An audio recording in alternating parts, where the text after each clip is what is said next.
مختصر سوالات، وہ تو سب سے مختصر ترین یعنی زیادہ مختصر سوال تھا، اور یہ مختصر اس سے تھوڑا سا لمبا ہے لیکن مختصر ہے۔ رقیہ بھابھی کے جس دیور کا کردار کہانی میں پیش کیا گیا ہے اس کا نام کیا تھا؟ اس کا نام اختر تھا، اس کا نام اختر تھا۔ رقیہ بھابھی کے شوہر کو بار بار کیوں جیل جانا پڑتا تھا؟ کیوں جانا پڑتا تھا؟ اس لیے کہ ان کے شوہر کو سیاست کا شوق تھا، اس لیے انہیں بار بار جیل جانا پڑتا تھا۔ رقیہ بھابھی کس لڑکی کی تعلیم کا خرچ خود برداشت کرتی تھی اور کیوں؟ تو شمی کی تعلیم، شمی نام کی لڑکی تھی، تو شمی کی تعلیم کا خرچ خود اٹھاتی تھی کیونکہ شمی ان کے کالج کی ایک غریب لڑکی تھی۔ رقیہ بھابھی کو سونے کی چوڑیوں کو کیوں فروخت کروانا پڑا تھا؟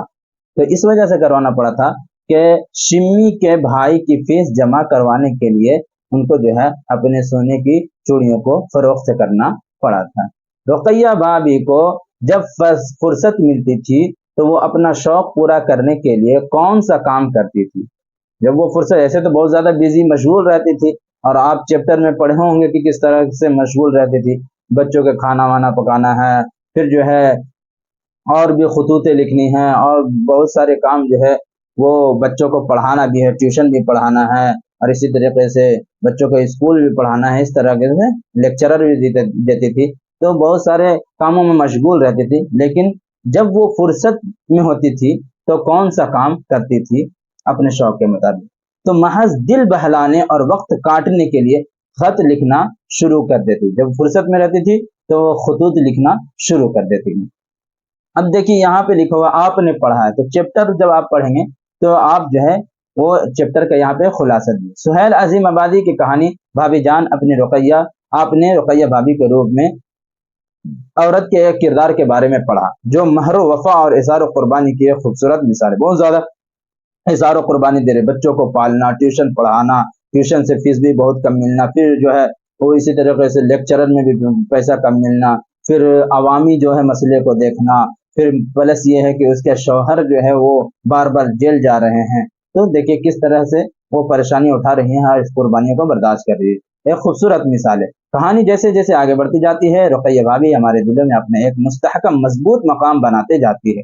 دراصل کہانی میں ان کی پوری شخصیت ایک شمع کی طرح، ایک جو ہے روشنی کی طرح قارئین کے سامنے آتی، چراغ کی طرح۔ شمع جو خود جلتی ہے اور پگھلتی رہتی ہے، شمع کا حال یہ ہے، موم بتی خود جلتی ہے اور پگھلتے رہتی ہے، اور ایک وقت ایسا آتا ہے کہ اس کا وجود ختم ہو جاتا ہے، لیکن اس کی روشنی سے نہ جانے کتنے تاریک ذہن منور ہوتے رہتے ہیں۔ یعنی وہ اپنے آپ کو تو قربان کر دیتا ہے شمع، لیکن کیا ہے کہ جہاں پہ وہ جلتی ہے، جہاں پہ شمع کو جلایا جاتا ہے تو وہاں پہ جو روشنی ہوتی ہے اس روشنی سے نہ جانے کتنے لوگ فائدہ اٹھاتے ہیں۔ اسی طریقے سے رقیہ بھابھی جو ہے ایک شمع کی طرح تھی، یہ خود جلتی تھی اور لوگوں کو فائدہ پہنچاتی تھی۔ رقیہ بھابھی پر گھر کی تمام ذمہ داریاں یہاں پہ ذمہ داریاں تھی۔ بچوں کی تعلیم، دیکھیے کیا کیا ذمہ داری تھی، بچوں کی تعلیم، وقت پر ان کے کھانے پینے کا انتظام، اپنے دیور کے خاطرداری، یہ بھی ایک ذمہ داری رقیہ بھابھی، اسی لیے یہ ذمہ داریوں کو سمجھنی چاہیے۔ رقیہ بھابھی ہمیشہ مالی دشواریوں سے دوچار رہتی تھی، اس لیے کہ وہ جس کالج میں لیکچرر تھی وہاں سے ان کو صرف 400 روپے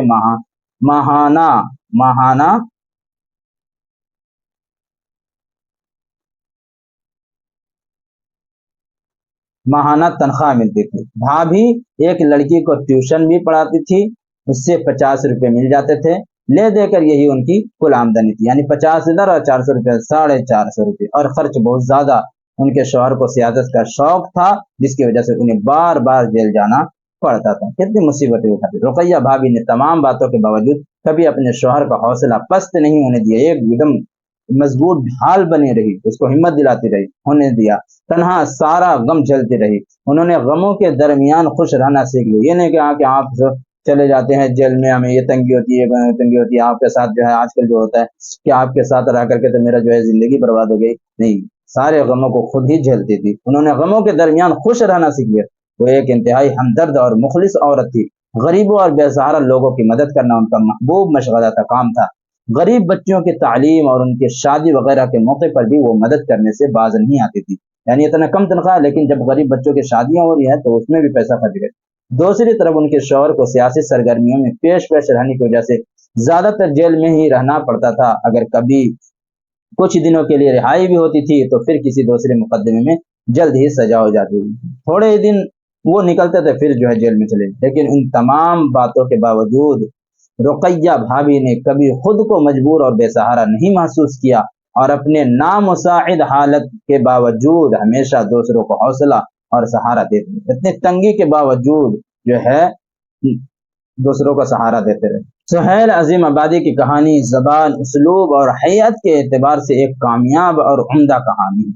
یعنی زبان بھی اس کے اندر سادہ، اسلوب بھی اختیار کیا گیا، اور حیت و حالت کو بھی کے اعتبار سے بھی ایک کامیاب اور عمدہ کہانی. اس کا موضوع نیا نہیں، یہ کوئی نیا جو ہے موضوع نہیں، بلکہ بہت پرانا اور عام موضوع ہے. پھر بھی کہانی پڑھنے والوں کو ایک نیا عزم اور حوصلہ دیتی ہے. کیوں؟ اس وجہ سے کہ زبان سادہ، اسلوب اور حیت بھی جو ہے اس کے اندر کا لحاظ کیا گیا ہے، حوصلہ دیتی ہے. ساتھ ہی سبق بھی کہ انسان اگر چاہے تو دشواریوں اور پریشانیوں کے درمیان بھی اپنے لیے جینے کا راہ نکال سکتا ہے. یعنی انسان جتنا بھی پریشانی ہو، دشواری میں ہو، لیکن اگر وہ چاہے تو اپنے جینے کا راہ اور خوش رہنے کا راہ نکال سکتا ہے اور خوش رہ سکتا ہے.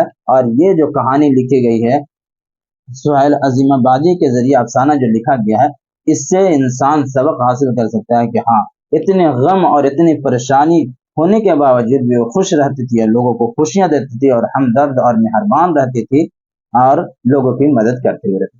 امید کرتا ہوں کہ آپ کو یہ بات سمجھ میں آئی ہوگی، اور آپ کو سوالات اور جوابات جو ہے آپ کے لیے بہت ہی آسان طریقے سے پیش بھی ہو رہا ہوگا.